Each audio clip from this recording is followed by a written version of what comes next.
Hey, good morning. Welcome to the first Lifeway Social Insider email and Lifeway Social Insider video of 2018. I'm Chris Martin, in case you don't know me, but if you're on this email list, you surely do.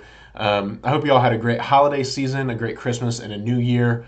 I'm really happy to be back in the swing of things. I usually give myself the last 2 weeks of December or so to really disconnect in large part, only hopping on social media to read goofy articles or year in review videos or whatever else. I try not to write a whole lot or read serious, social media stuff, or I just kind of let myself be a little bit lazy as a creator the last 2 weeks of 2017, and I do that every year to try to relax a little bit and just kind of have a little time. So I'm really happy to be back in the swing of things and be creating content and reading things and trying to serve you guys. So I hope your 2018 has started off as well as mine has. Um, Sorry if it sounds a little bit different or if it doesn't sound as good. One of the USB ports on my computer isn't working, so I have to use my camera microphone instead of my nice microphone. So hopefully that'll get fixed soon, and you can bear with the audio this video and maybe even next week's. Today I want to talk about a really pressing topic, and a topic I wrote a blog post for the Lifeway Social blog this morning. I posted it this morning. I probably spent 8 hours the last 2 days writing that blog post. It's one of the most labor-intensive blog posts I've ever written about Logan Paul. Logan Paul is one of the most popular YouTube creators in the world. 2017 on YouTube and really in social media in general really belonged to Logan Paul and his brother Jake. They dominated YouTube as a platform in 2017. No one really came close. I suppose Liza Koshy, who's a really well-known comedian on YouTube, is probably the only person who really came close to dominating 2017 like the Paul brothers did. The Paul brothers are known for a lot of things. Their antics, they're edgy, they're vlogging every day, 460 days straight. They're both right around that mark. I suppose Logan has stopped at this point. But in case you missed it, in case you missed my article, on December 31st, Logan Paul, vlogger on YouTube, was in Japan with some of his vlogging friends, and they went to Japanese suicide forest. I'm not going to try to pronounce the name because I'm sure I'll butcher it, but it's a common thing. It's a trend for YouTubers to go to this forest and kind of film like a Blair Witch Project-esque like horror video, having no real intention of coming across a dead body. And Logan Paul says that was his intention as well. But Logan Paul and his merry band of vlogging friends really got more than they bargained for. They came across a dead body, a body of a man who had recently hanged himself from a tree in the suicide forest.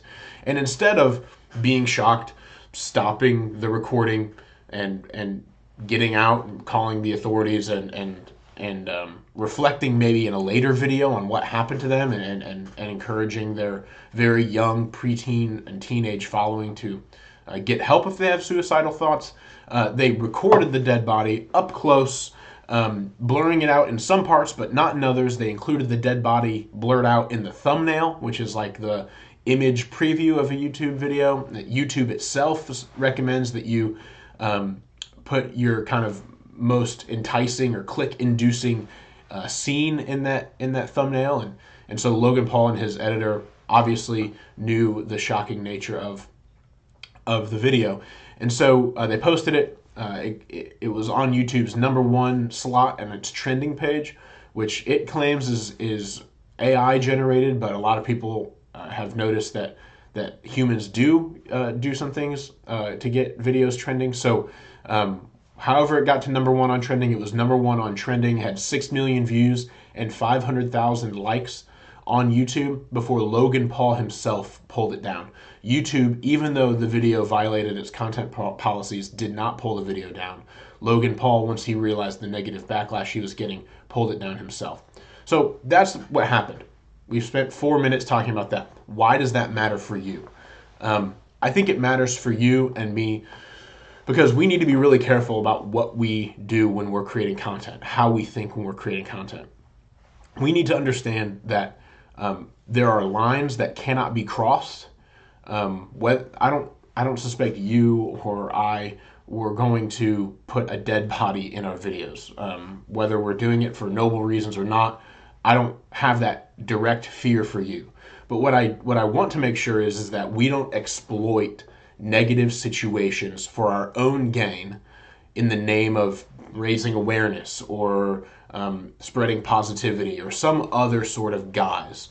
The temptation to do stuff, to create content online for the views and for the shares and for the clicks is super enticing. It's super tempting. I understand it. I've been working in this industry for a number of years professionally and personally. I know a lot of you have been doing this sort of thing for a long time. It can be really tempting to doctor videos or present content in such a way, not only that it makes it interesting to read, you could say that that's not bad, but could be exploiting someone or something else. And so I think the biggest lesson maybe that I want to just convey from the whole Logan Paul situation, and a little bit of this came through the blog post, which is really long, and I don't necessarily expect you to read the whole thing if you can't. But the main thing that I kind of want you as a content creator to take away from the Logan Paul controversy is that there's a line that we may be tempted to cross when we're creating content. Maybe not showing a dead body, but maybe talking about a situation at our church that we don't have the authority to talk about. Or, just or talking about a situation with our kids that some embarrassing thing. It can seem lighthearted, some embarrassing thing your kids did that you want to use as an illustration in a video or a blog post. If they don't give you authorization to do that and they find out that you did, they could feel really betrayed. So I think a lot of times we may be faced with opportunities to exploit people or situations for content, and we may not even think of it that way because it may not be as drastic as showing a dead body. But I think we need to be aware. I mean, this whole Logan Paul situation has made me hyper aware.